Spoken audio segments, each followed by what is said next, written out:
Search for Truth 2, Lesson 4, Chart 6. A New Way of Worship. Now let's examine each piece of furniture in God's dwelling place known as the tabernacle. Daily, weekly, monthly, and annual sacrifices were offered. Continually, the smoke ascended to heaven. All Israel, young and old, rich and poor, priests and laymen came into the court.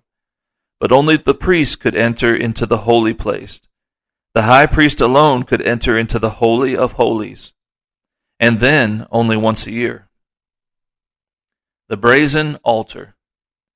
Entering the court of the tabernacle, the first item was the altar of burnt offering. The positioning of the altar denotes the absolute necessity for blood atonement before fellowshipping with an infinite holy God. Man's first need is to have his sins and impurities purged by the blood. Brazen laver.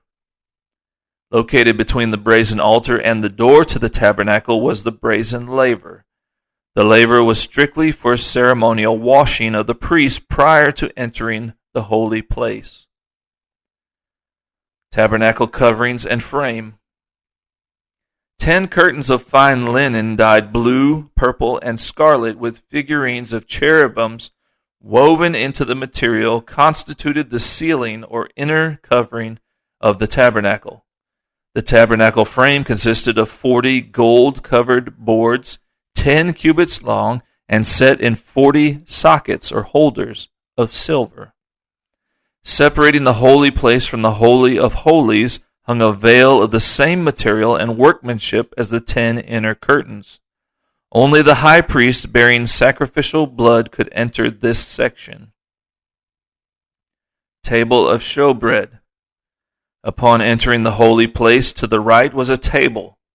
Loaves of bread sprinkled with frankincense, dishes, spoons, and incense cups and bowls for drink offerings were placed on the table. Showbread, or the bread of presence, was set before the face, or presence of God, dwelling behind the veil in the Holy of Holies. As the bread supplied nourishment for the priest, so Christ meets the needs of his children today. Altar of incense. Situated in the center of the holy place, it provided an offering of incense to God. Twice a day, a priest offered incense made from an exact prescription with the morning and evening sacrifices. Incense symbolizes prayer and communion with God. The continual burning shows the necessity for continuous and persistent prayer.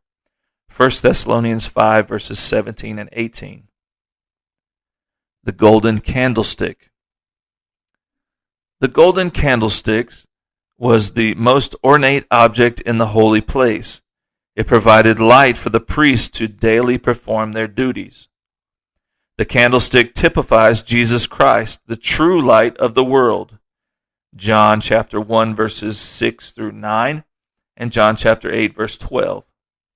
However, those who believe in him are also the light of the world.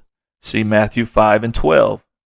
Illuminating the dark places of the world, the Holy Spirit shines forth from the lives that he has filled. The Ark of the Covenant. Here in the holiest of holies was the most essential part of the tabernacle.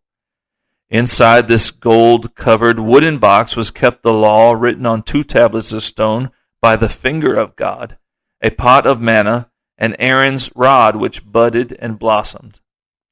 The ark's lid, known as the mercy seat, was made of solid gold. On either end was a cherubim with wings extended, facing the other, looking downward to the mercy seat. Made of gold, the most precious metal, the mercy seat represented God's most precious attribute, mercy. It covered the law as he covers the sins and offenses of his people. This was where the high priest sprinkled blood, typifying the sacrifice of Christ. The Ark of the Covenant with its mercy seat was the most important object in the whole tabernacle and the focal point of attention, especially on the annual Day of Atonement.